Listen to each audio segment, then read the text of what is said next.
Oh. So Okay, cool. funny. It was really funny.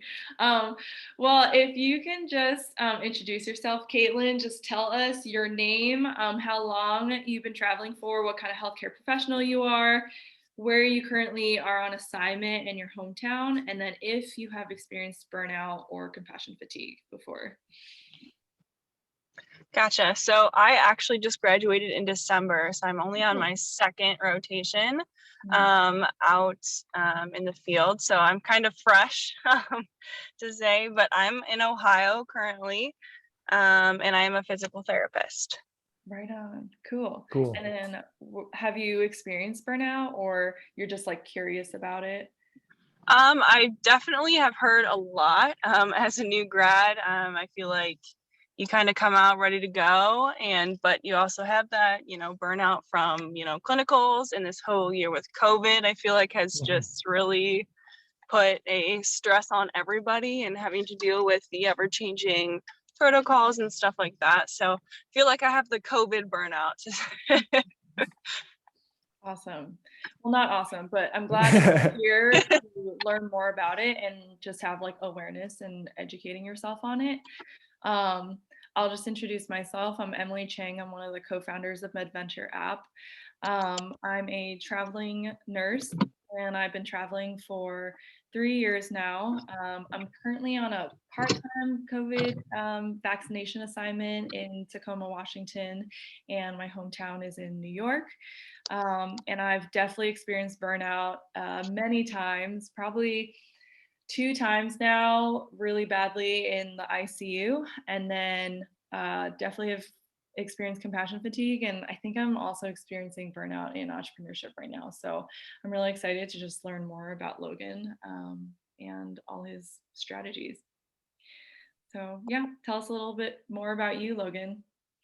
Cool. Yeah, I have can I put my PowerPoint up? Yeah, absolutely. Let's see. Um,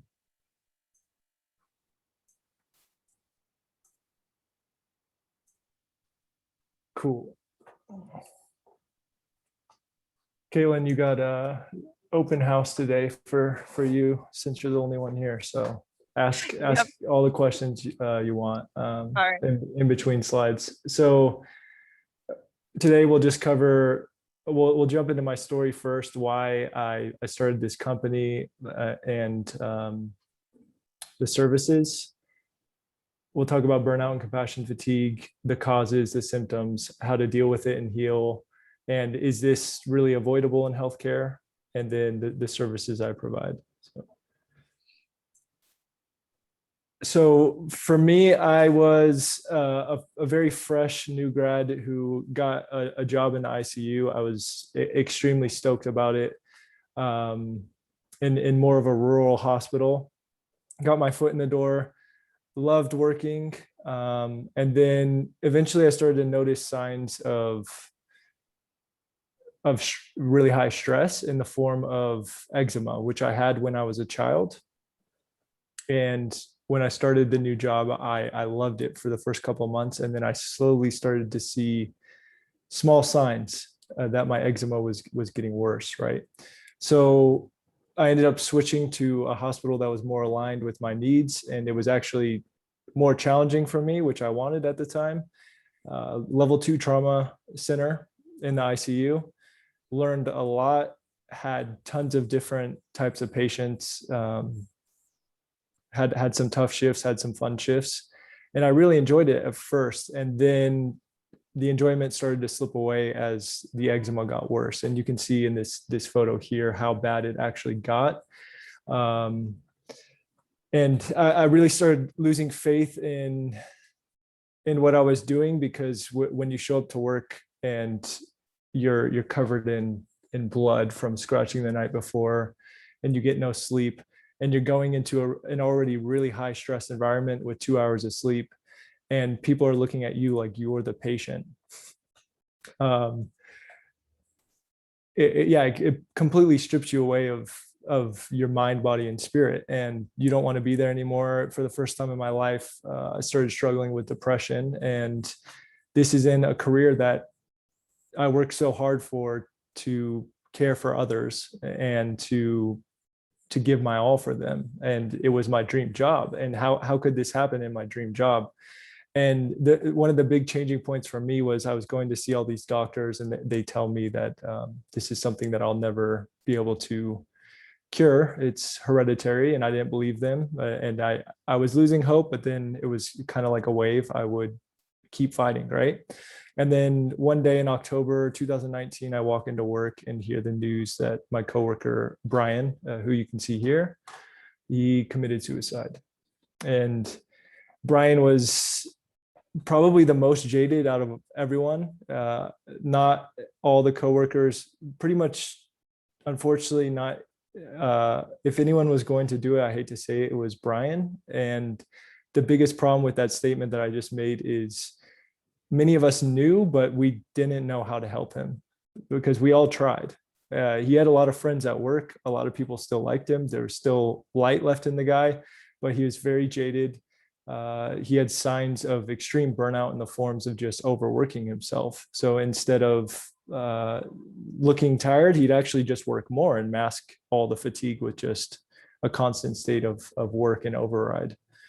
And so when that happened, management holds a service and they tell us, if this is any of you guys, please let us know. And they pretty much wipe it away. And I go back to work and nothing changes. There's no change in the structure of the hospital. There's no change in the workload.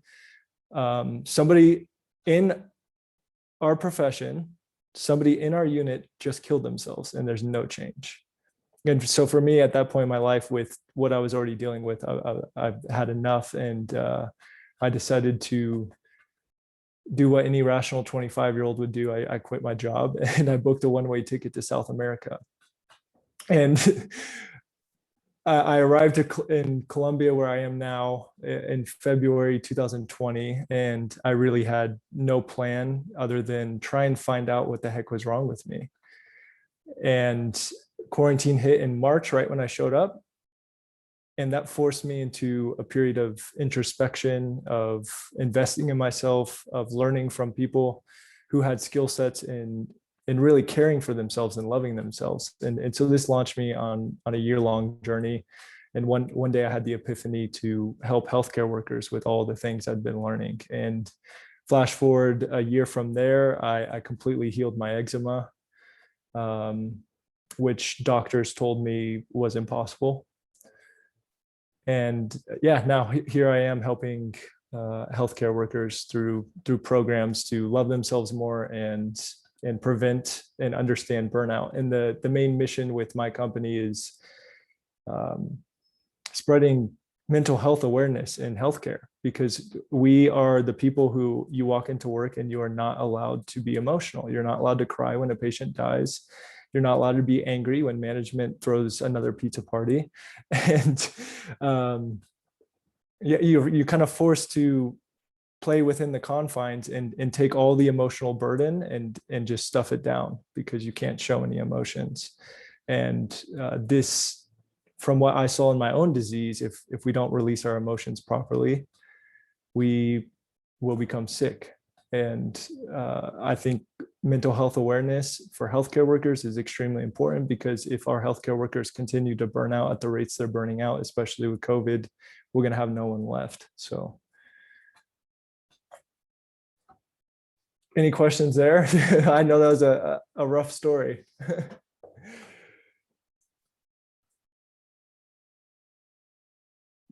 Caitlin, you still driving?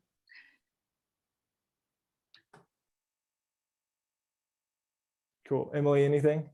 I was gonna say I'm always inspired by your story, just with your like willingness to be so vulnerable. So thank you for sharing. I had to learn it. Thanks. Yeah.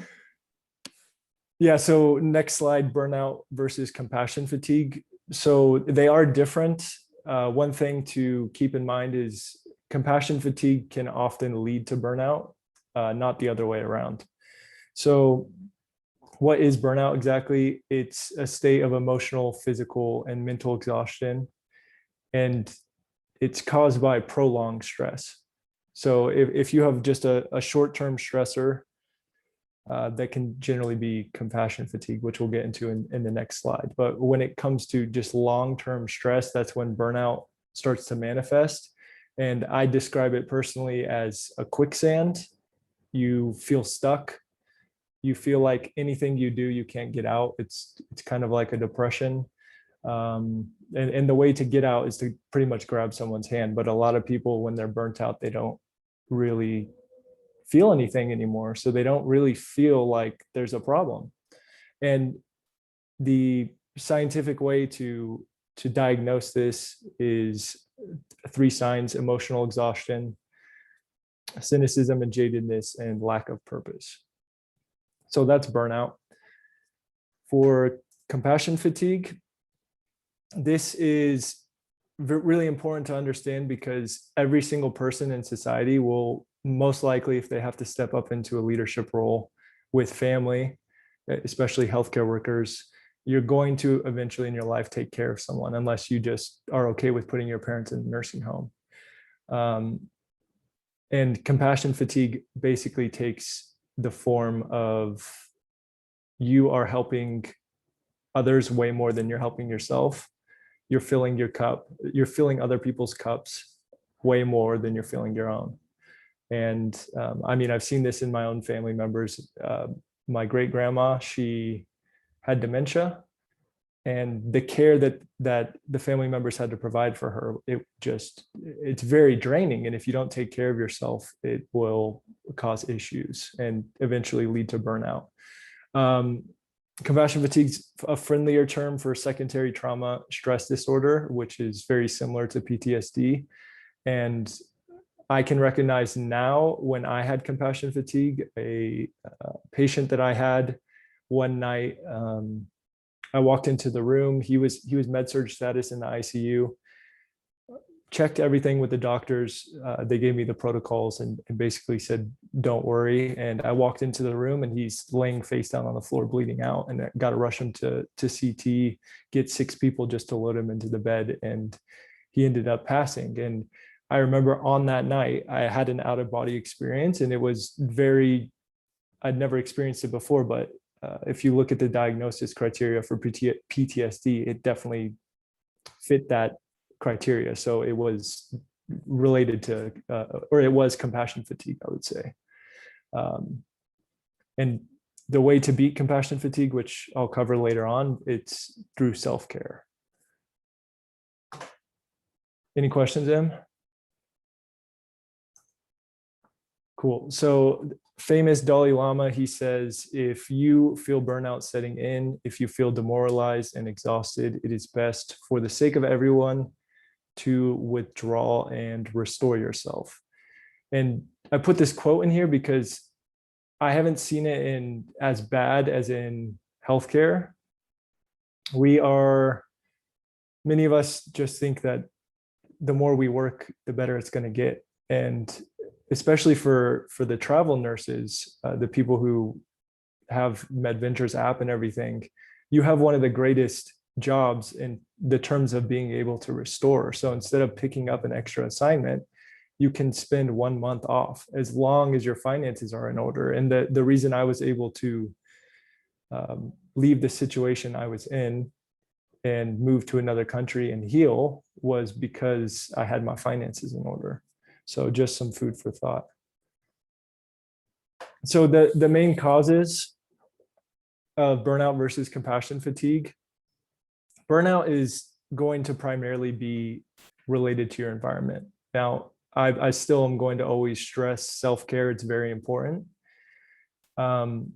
But what we have to understand is what's causing the burnout. Oftentimes there's 6 criteria. You can see this in Christina Maslow. She's one of the main heads of people who've studied burnout. There's 6 criteria that are job employer employee mismatches. So that's work overload. Almost every healthcare professional can probably agree that if they're in a busy hospital, they're overworked. Lack of control, changes in regulation without getting like any conversation with staff, insufficient rewards, the pay. If you're in the South and you're a nurse, this probably applies to you for the work you're doing. Broken community, people are consistently changing. If you're a traveler, you're pretty much used to a broken community. You have probably become a traveler because you're sick of the bureaucracy that goes on, and you can just leave. And you can also, Emily, tell me how you feel about this, but you can, when you leave your assignment, you don't have to worry about that anymore, right? You don't have to get involved in the politics. Right. That's probably one of the most compelling things is like you come in, you do your job, you get to like serve your patients and do what's best for them. And then, yeah, you're not really roped into all the other bureaucracy and, like you said, like politics of any place. Yeah. And then if you really like the hospital, then you can stay, right? Right. Yeah. Absence of fairness. So this is like the guy who's been working at your hospital for 20 years gets fired for no reason other than budget cuts, which happened at my hospital. All these CNAs and secretaries were getting fired, and they had the money. They just wanted more money. And then finally, conflicting values. For me, it was really hard working in an environment where I felt like I wasn't doing as much as I expected in the beginning. Like I thought I was going to do more than on some days just pushing pills. So that was a huge value confliction with me. Now we can understand, now that we understand how the environmental issues can work, there's two things that you can do. You can either leave the environment completely and go to a new place that doesn't have as much of these issues. And when you go to a new place, you should be screening for these issues, like talking to, when you go to do your interviews, go talk to the staff and ask questions about this stuff. And what's your most important value? If you value a community, ask questions about community. And then the second thing is, before leaving, you should always try and step up your leadership. I know this takes work, but a lot of us in healthcare, myself included, I wasn't assertive enough. When things were going on that I thought were personally wrong, I didn't speak up because I was young and people wouldn't want to listen to me, and all things that I just told myself. But if we can step up into a leadership position and help management come from a place of let's make this a win-win so everyone's happy, you actually help them and you tell them the things that are going wrong, you might actually be able to change the environment. Now, if you can't because the manager is a tyrant, then you don't want to work for that person. And if you do stay there and you are burnt out and you have complaints about your health and all that stuff, then you either make the change or you just stay there. So that's that for burnout. For compassion fatigue, this is continuous emptying of your cup over time without refilling it. And you can usually trace this back to a specific event. So like I said earlier, that night where I had the out of body experience, if I can do some journaling and some work on that and really process those emotions, then usually the compassion fatigue can go away. And compassion fatigue can be solved through self-care. Now, the big problem that I've found not a lot of people are talking about is many healthcare workers, we have certain personalities. Most of us want to help people. We want to make an impact.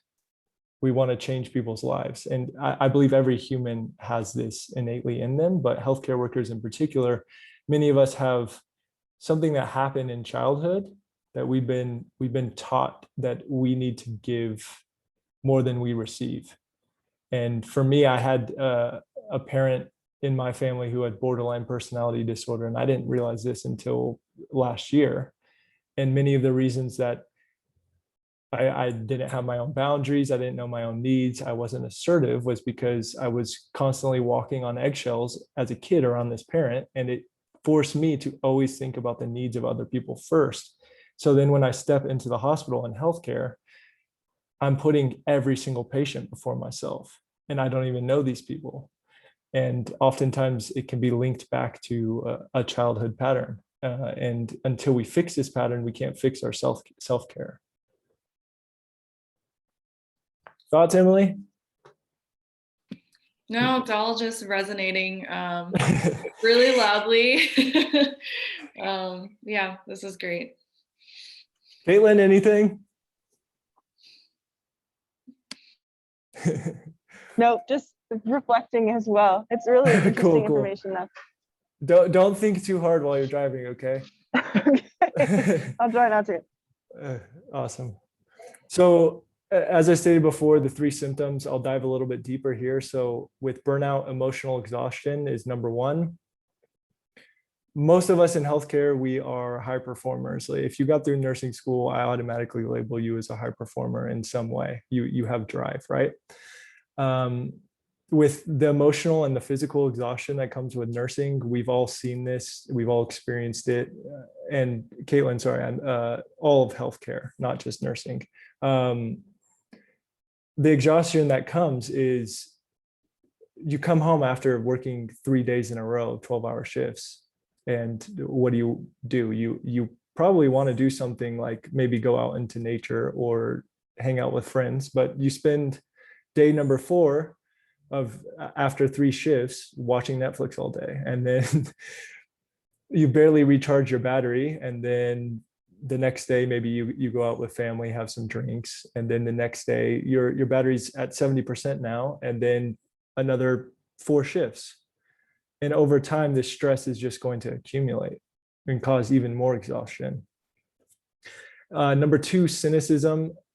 The term that we're most familiar with is jadedness. And when I first walked into nurse and I was all smiley and happy to be serving, I had plenty of coworkers tell me, oh, you'll get jaded in a couple of years. And this is the kind of narrative that is accepted by a lot of the people in the profession, because they see it as there's no other way but to become jaded. And I do agree to an extent that our current system, the way it's working, it's not sustainable, and people are going to become more susceptible to burnout and compassion fatigue. But I can't accept the fact that being jaded should be normalized. Yeah, that's exactly one of the reasons why this business is established, because I think the system ultimately has to change. And then 3 finally is lack of or lost purpose. So I saw a lot of my coworkers, they weren't really passionate about the decisions they were about to make, and they were making them just because it was the next thing to do. They got really good in their position in the ICU, and they ended up getting bored. So they're like, okay, I'm going to go get my master's, or I'm going to go back to school to get my CRNA. And I would ask them, like, is that what you really want to do? Oh, no, well, I feel kind of bored and I kind of want to make more money. And that's a clear sign that what you're doing it's not going to lead to more happiness. Happiness is going to come from within ultimately, not from the profession that you have. The profession can bring you more happiness in the forms of service and income. But if your identity is so wrapped into that, and your purpose is wrapped into solely the profession and not what comes of the profession of service and value to others, then you're going to be in trouble. So as for compassion fatigue, this is a lot harder to diagnose, I'd say. But what I will tell you, you can look at the graph here with the symptoms that can present. But there's 4 stages, and you can see this in people who are caregivers or family members for someone with ALS. It's a really hard disease to be caring for someone, and it can lead to compassion fatigue. And these 4 phases, I believe it's the Zalot phase. This is just like what I described earlier. You're walking into work, you're super pumped. You just got out of nursing school, medical school, and you're pumped. Every patient you see, you got a smile on your face. And then slowly over time, as the water in your cup drains, you move to the irritability phase. And I remember this specifically happening to me. Like, I just remember thinking to myself in that period of self-reflection I had between my fatigue, of just like, I'm not providing the best care. I'm not providing the care I was providing when I first walked in, because I'm really irritable. I don't have the patience. I don't even have the patience to hold eye contact sometimes, because I got a family member over here yelling at me, and I got a patient over here yelling nurse every 5 minutes. And then that will finally lead to withdrawing. And people with compassion fatigue, they have higher risk of divorce.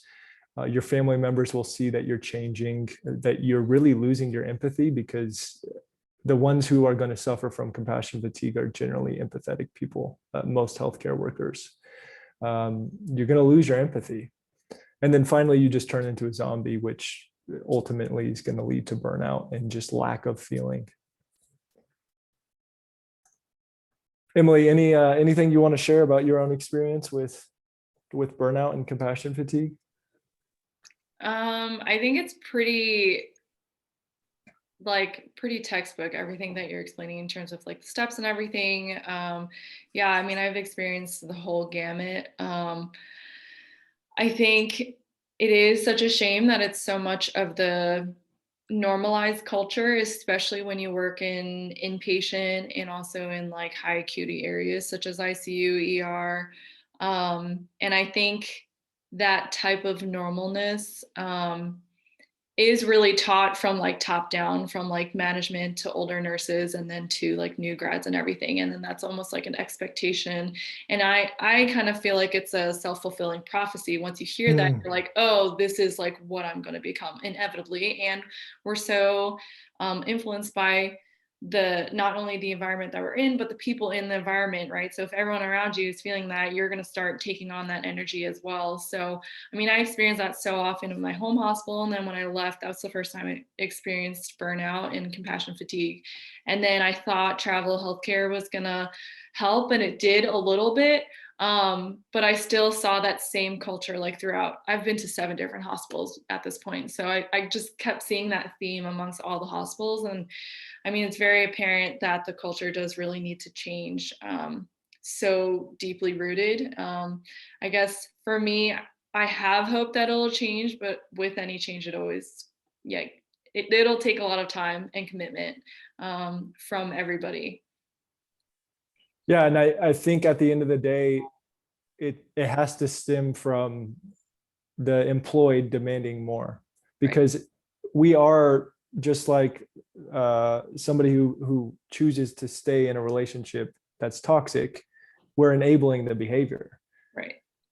So, I mean, we have unions, we have strikes, but we have to have more people collectively step up and change leadership methods, talk more about mental health, all of these things. I have one of my clients, she just took a step back and felt really guilty about it. She left her hospital and everyone was like very happy for her, and everyone is messaging her like, oh, I want to do that too, but I can't. And she's like, yeah, you can. Like it's really hard, because a lot of people, we get stuck into the identity, which I'll talk about later. But yeah, that's my spiel. Did you feel like there were any hospitals that you went to that had a very healthy environment? Because I do talk to some friends and they're like, no one on our unit is burnt out. And I think that comes from the treatment of management. I would say my first nursing job, I had 2 in New York before I left for travel nursing. That was the only manager that I'd really met that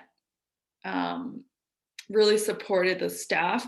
But I do find that when management supports the staff, they're usually not fulfilling what administration or the hospital wants, right? Because it's always like profit over business. Profit over people. So I find that there's a lot of, I guess, type of compromise in that way when there is good management. And then they're most likely also burnt out because they're not fulfilling what they need to fulfill from the top. Yeah. And I'm still trying to identify the methods to take. And I mean, with my YouTube channel, I'm trying to spread more awareness, but like to really get administration to understand the lives of their employers. And like, you guys are making multi-million dollars off of the work of collective people who, for the most part, have really good intentions, and they're all just burning out. It just throw the dog a little bit of the meal, and we'll be good. So yeah. So next part, how to deal with and heal. So first and foremost, identifying your baseline. When you walked in to work on the first day, where were you at compared to now? And then where are you at now, in terms of energy levels, happiness within the profession, etc. This is a graph from the Figley Institute. He's a doctor who studied compassion fatigue and one of the first people to really talk about it. This chart's really awesome because it is basically going to tell you what you need to do with your circumstance. So if you have low burnout, low compassion fatigue, high satisfaction, then just enjoy your job, but still be aware of the signs in case anything changes. The next stage is you have high compassion fatigue, but low burnout and high satisfaction. This is just better self-care. You stay with the same unit and just manage your emotions and take better care of yourself. Now, if you have low satisfaction, low compassion fatigue, and low burnout, the low satisfaction means you should probably change the population. So if you're working with geriatric people and you want to work with kids because you feel you're going to provide better service and you're going to feel better, then you should switch the population you're serving.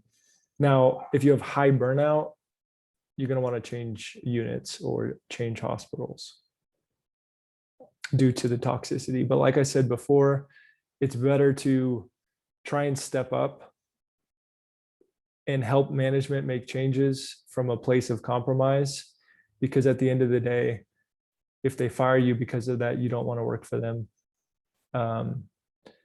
But you also, depending on how your personality is, for me, I felt regret for not standing up to the managers that treated me bad, and I just left, and everybody before me just left instead of like telling them what they're doing wrong. At the end of the day, a lot of people, if you learn assertiveness and you learn how to set boundaries, they're not going to, unless they're really, really toxic, they're generally going to be able to listen to you because you assert your boundaries. And I had people bully me in my first job. I had a very toxic manager, and I just enabled the behavior. I never once really stood up for myself. So that's the first thing I would encourage.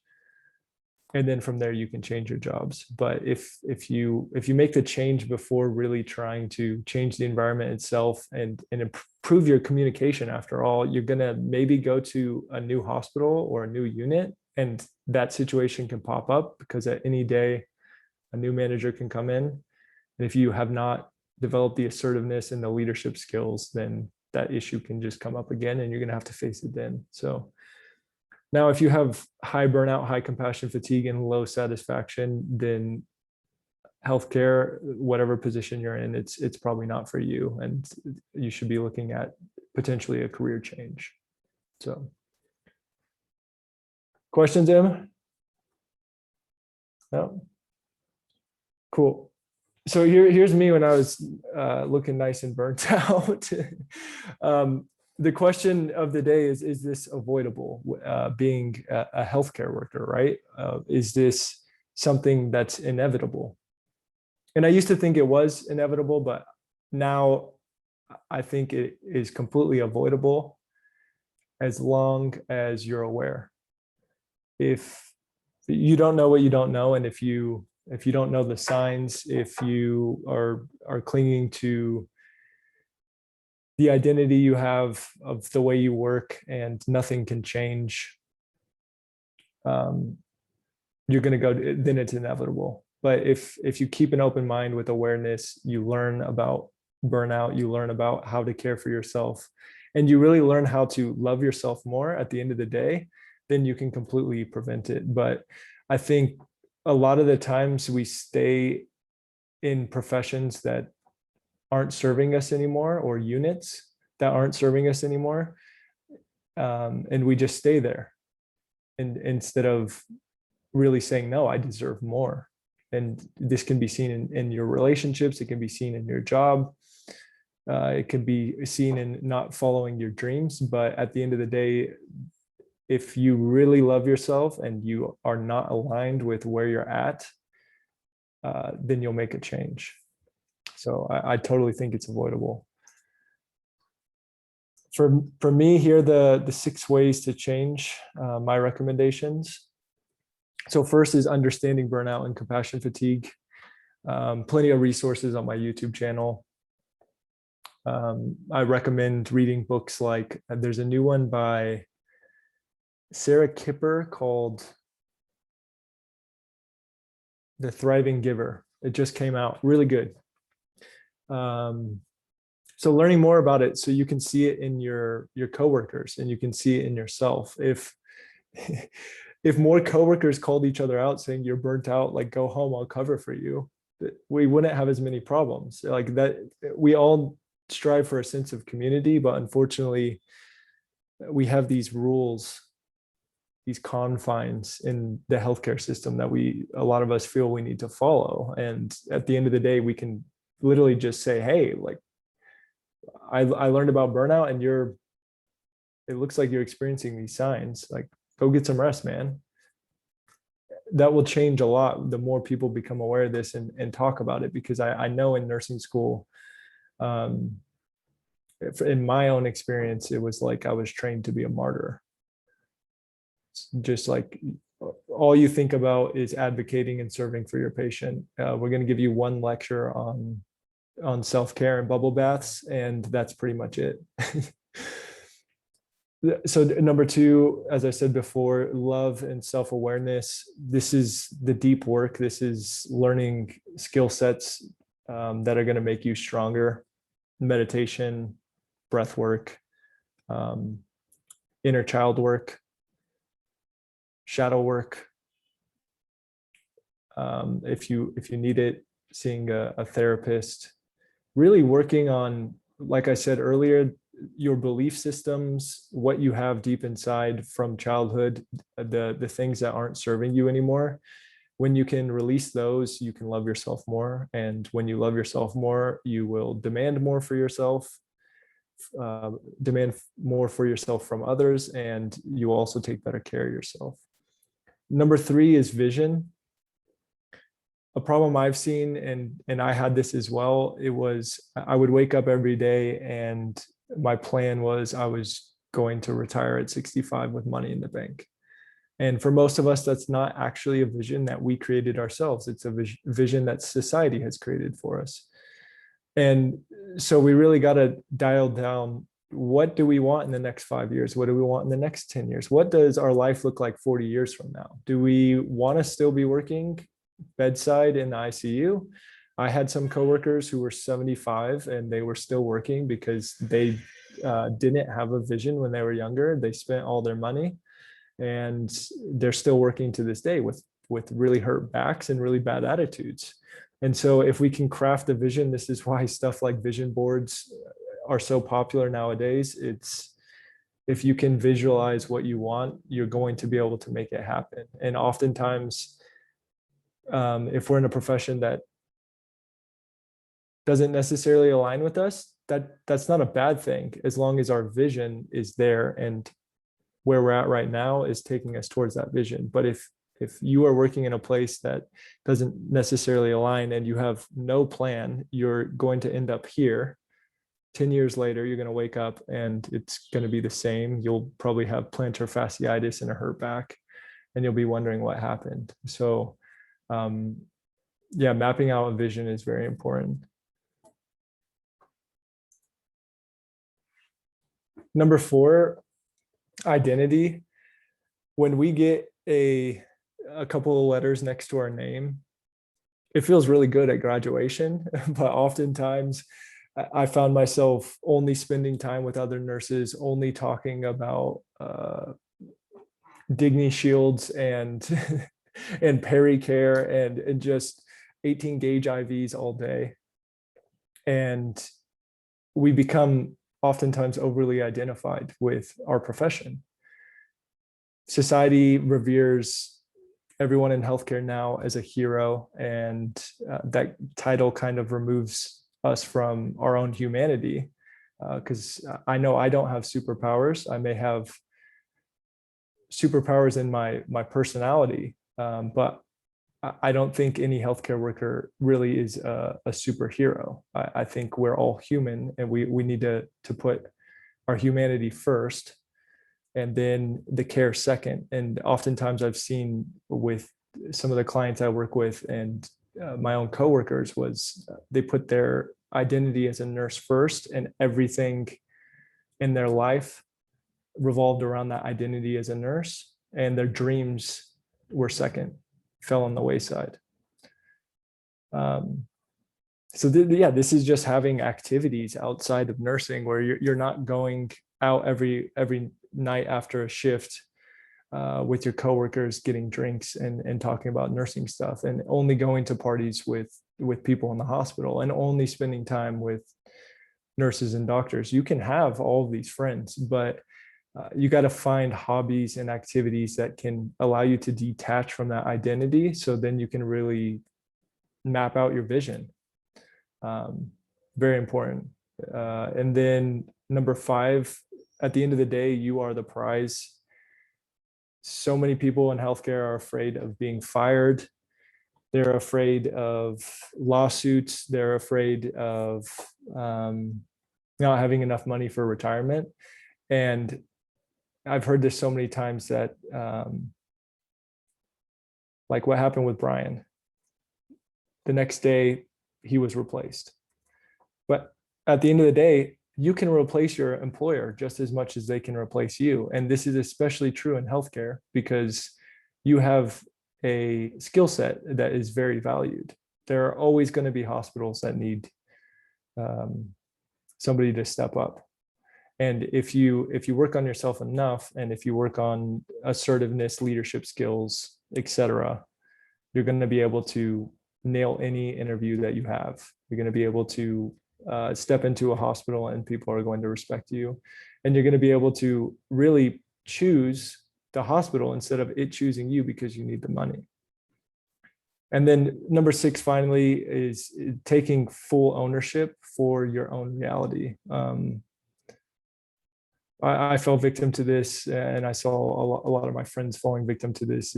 We're blaming management, we're blaming administration, and 100%, there are a lot of issues there. We do need to talk about it so that it can get fixed.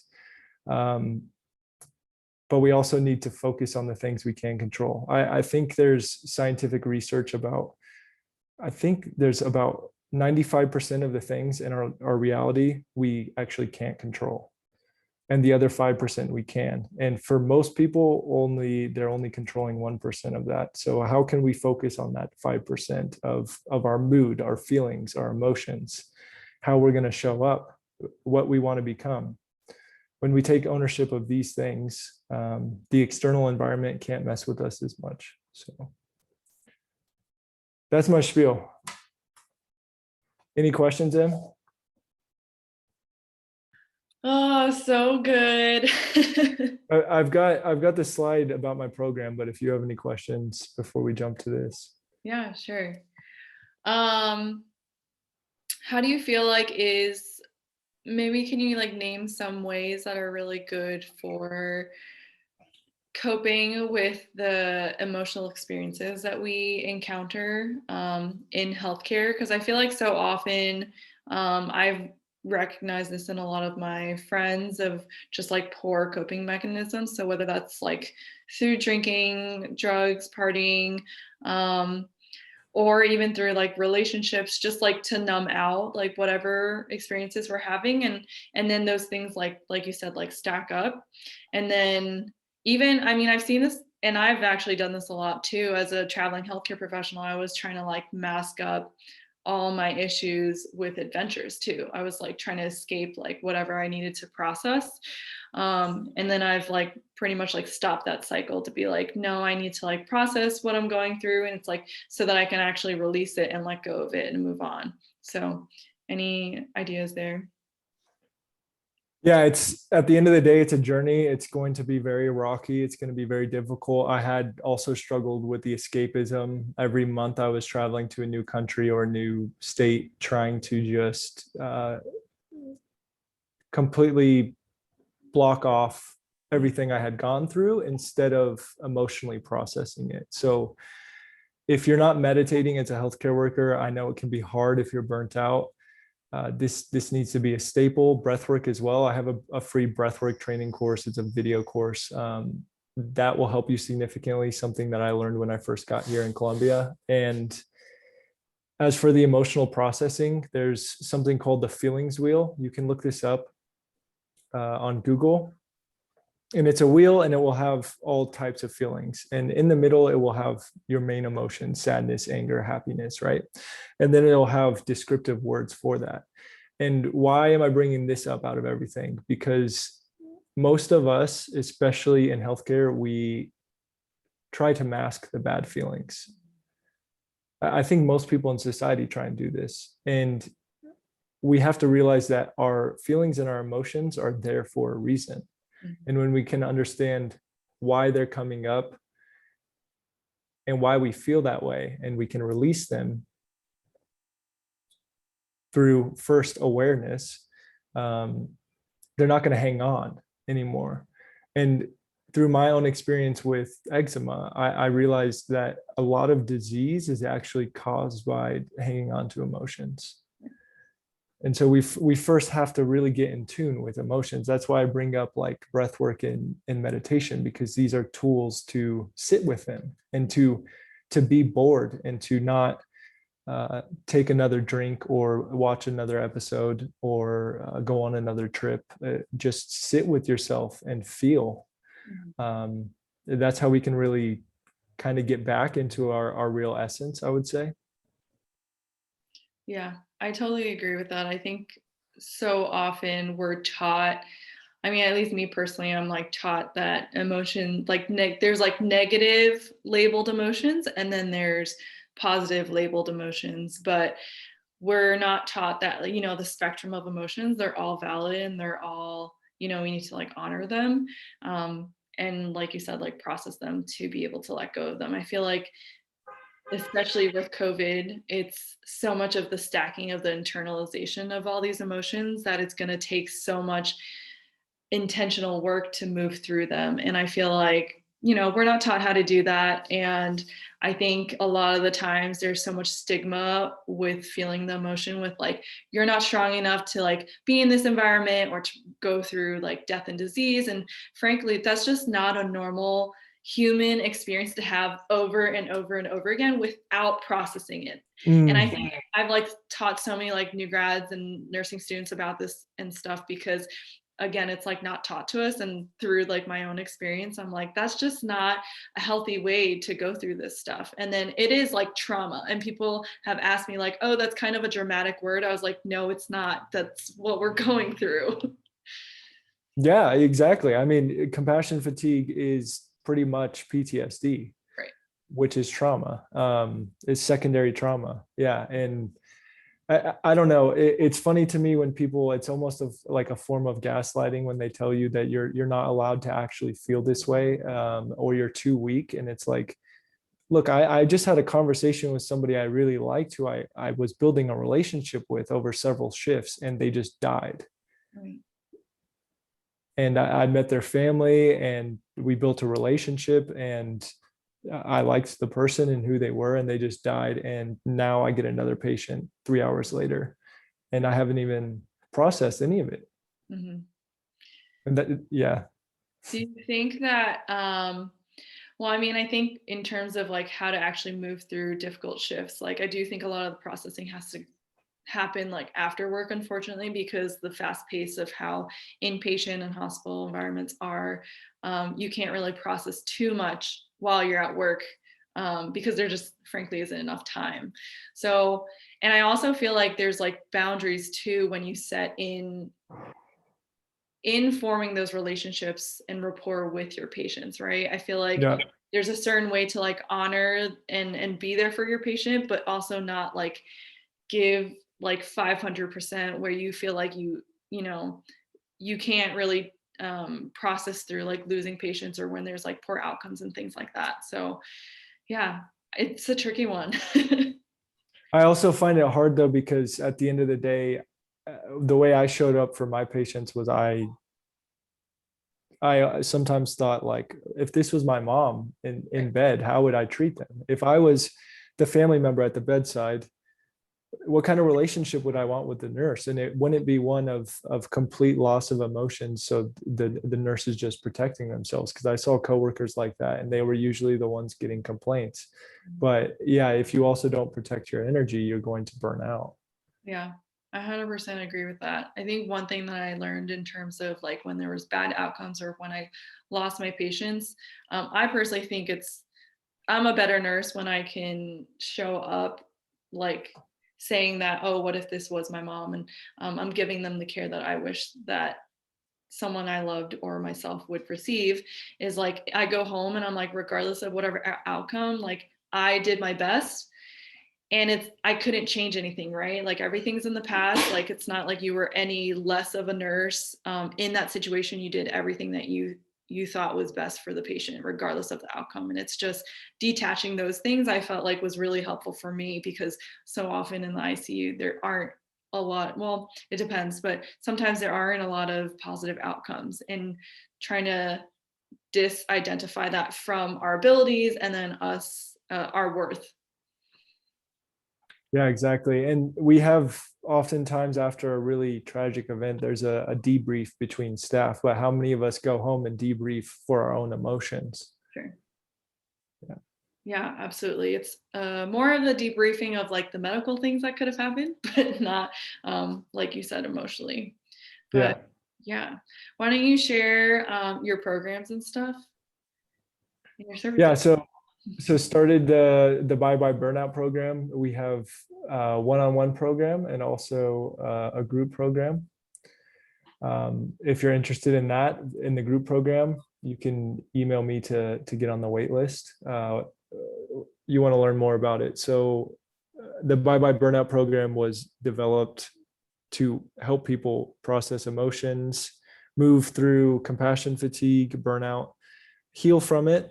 And if that's not you and you want to prevent it from happening, which I highly recommend, that's obviously what the service is for as well. And the main method is the ABCRN method. So we work on alignment and awareness. This is processing emotions, becoming more assertive, which is extremely important for healthcare. If any of you have ever got on the phone with a doctor and they chewed you out and you didn't stand up for yourself, that can be very hard.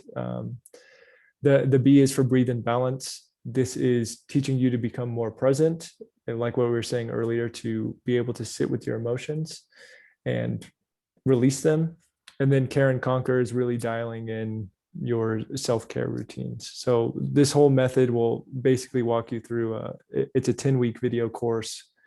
And then you get calls with me as well, and really dial in your self-care, your self-love, help you understand yourself more so you can provide the best care for your patients, and also make better decisions for you if you want to make a change, a transition. That's my specialty. I had to go through that. So, and yeah, if you want to reach out to me, you can follow me on Instagram at Healthcare Stress Relief or on YouTube at Healthcare Stress Relief. And if you want any more resources, you can find me on the MedVenture app under resources, right? Mm-hmm. Yeah, for sure. If anyone's interested in taking this awesome course, you can go under our website and there's traveler resources, and we have a partnership with Logan, and I believe it's 10% off, right? Your courses. Yeah. Yep. And you just have to mention MedVenture when you sign up for him. You can do a 15-minute discovery call with you too, right? Like a stress less call. Yep.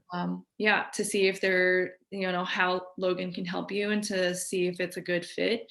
But I highly recommend doing any program that dives deep into yourself. I've done multiple programs to work on myself, and it's so much more than just like paying the money. There's so much value that returns back to yourself because you're essentially changing your life forever with that commitment. So yeah, highly recommend. Thank you, Logan, so much for the Thank time. you. Really appreciate it. I'm excited for how many people you can help through this journey. Yeah, of course. Thank you for the services you and Ryan provide, and thanks for having me. Awesome. Thanks.